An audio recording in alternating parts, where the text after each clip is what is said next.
Hello friends, कैसे हो दोस्तों। नमस्कार।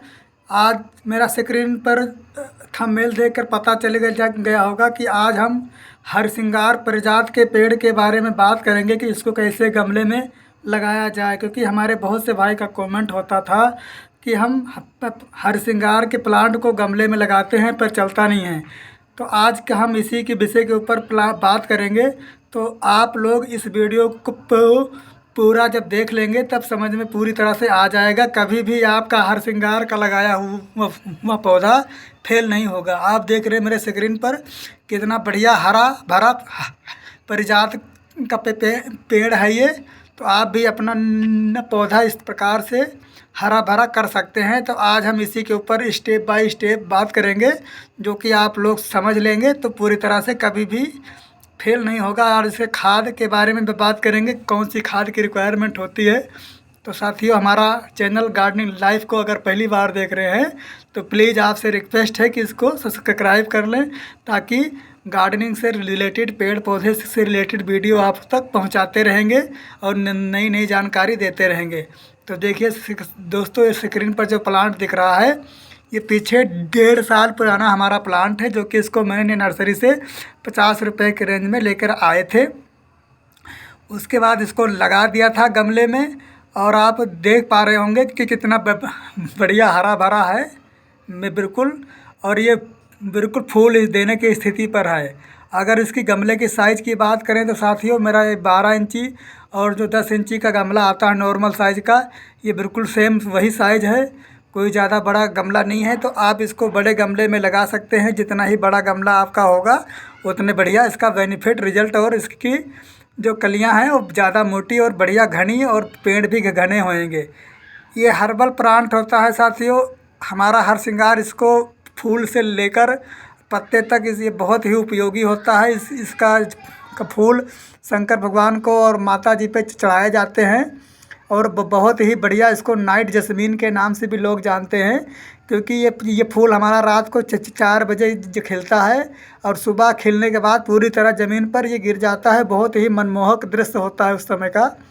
तो इसका जो ट्रीटमेंट होता है, क्योंकि ये इसका लोग पत्ते भी यूज करते हैं जिसको प्रॉब्लम होता है गठिया बाई वगैरह में, तो इसको हरसिंगार पारिजात का जो पत्ता है इसको लोग यूज करते हैं।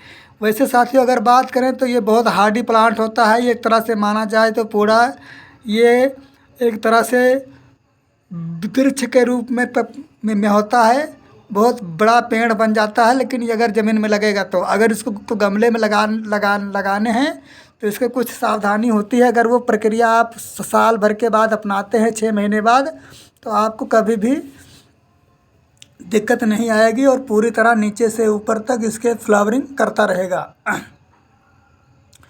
क्योंकि इसके अंदर जो कलियां बनती हैं साथियों, बहुत ज़्यादा मात्रा में कलियां बनती हैं और खूब फूल निकलते हैं। अगर इसकी सबसे पहले तो इसकी हार्ड प्रूनिंग करनी चाहिए। देखिए, इसको मैंने 6 इंच जगह छोड़कर 8 इंच जगह छोड़कर पूरी तरह से साल में एक बार इसको कटिंग कर देना चाहिए, किसी चाकू अथवा किसी कटर की मदद से। जितना आप इसकी कटिंग करेंगे उतना ज़्यादा ये घना हो जाएगा। और नीचे से बिल्कुल सोल्ड मिट्टी रखनी चाहिए, क्योंकि ये धूप सहने की पूरी इसको क्षमता रहती है। तो ये पूरा इसको आप धूप में रखेंगे तो बहुत बढ़िया रिजल्ट निकल कर सामने आ जाएगा। कटिंग के बाद जब आप कटिंग करेंगे तो देखना इसके अंदर सैकड़ों ब्रांच निकल कर सामने आ जाएंगी।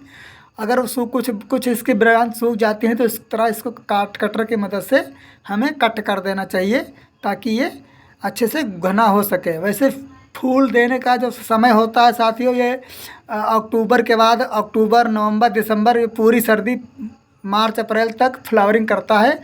वैसे कई जगह अगर जलवायु के हिसाब से कहीं जगह मौसम ठंडा होता है तो गर्मी में भी फ्लावरिंग कर देता है। वैसे तो ये इसको सर्दी भर ये पूरी तरह फ्लावरिंग करता है। अभी हमारी देखना प्लांट के ऊपर कलियां बनना शुरू हो चुकी हैं। तो अक्टूबर के मंथ में या अक्टूबर के बाद नवंबर में कुछ इसके अंदर सावधानी होती है रिपोर्टिंग करने का। तो आप रिपोर्टिंग करेंगे तो इसका बहुत ही बढ़िया सिस्टम आएगा। देखिए, मात्र 10 इंची के गमले में इस तरह से लगा रखे हैं। और इसको जब आप गुड़ाई करेंगे तो देखेंगे इसके अंदर रूट बोन्स काफ़ी निकल कर सामने आते हैं। तो साथियों, जब आपके गमले में गुड़ाई करते समय इस तरह से जड़ें निकल कर बाहर आती हैं तो समझ लेना चाहिए कि हमारा प्लांट जो है रिपोर्टिंग मांग रहा है।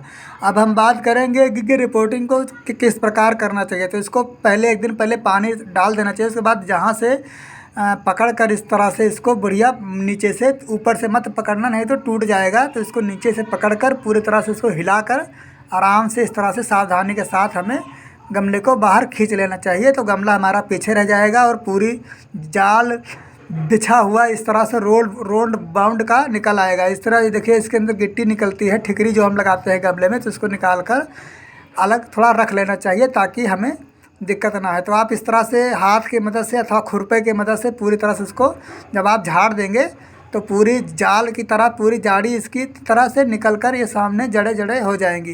कई बार क्या होता है, हम पानी डाल देते हैं, पानी डालते ही तुरंत निकल जाता है और 2 घंटे बाद ही हमारे पौधे को पानी नहीं मिल पाता है, तो हमारे पौधे का जो पत्ते हैं वो पीले पड़ने लगते हैं। तो इसका सबसे बड़ा रीज़न यही होता है।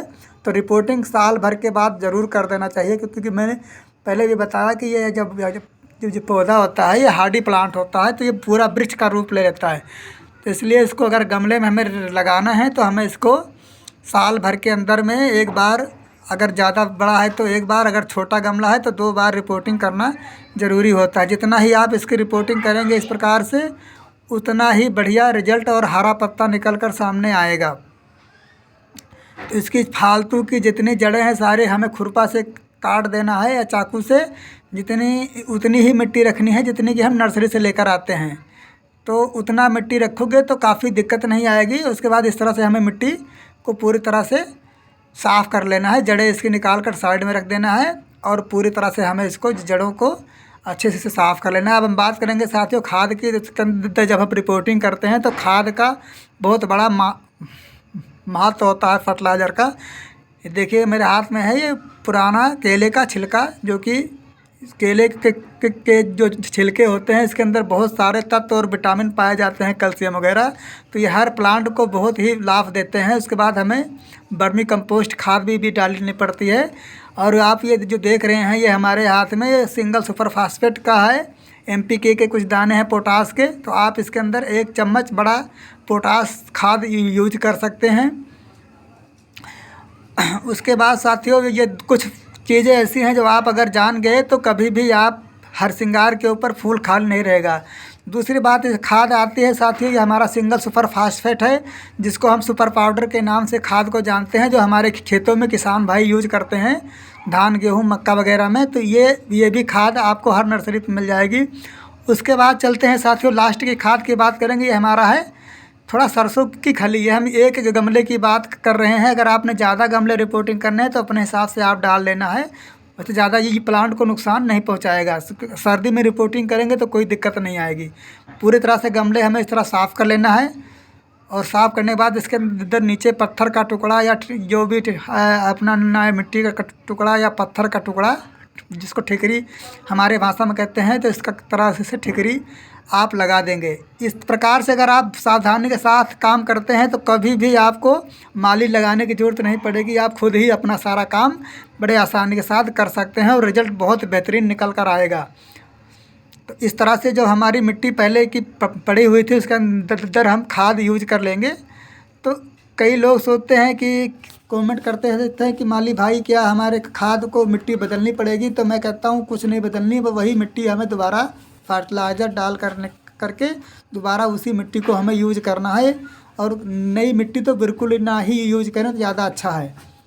तो इस प्रकार से अगर हम सारे मिट्टी यूज करते हैं उसके बाद उसको भर देंगे गमले में। गमले के भरने के बाद इसके अंदर इस प्रकार से हमें थोड़ा सा पानी डालना है। पानी डालते समय ये चीज़ ध्यान रखें कि हमें पानी ज़्यादा ओवर वाटरिंग नहीं करनी है, गमले से पानी बाहर ना निकले। देखना आप गैस करना कि 5 मिनट बाद सारा हमारा गमला पानी नीचे को खींच लेगा। अगर नीचे से पानी खींच करके जो होल है उससे बाहर निकल जाता है तो समझ लो कि हमारा बिल्कुल ये रिपोर्टिंग क्लियर है, कोई दिक्कत नहीं है, बिल्कुल इतना टन है।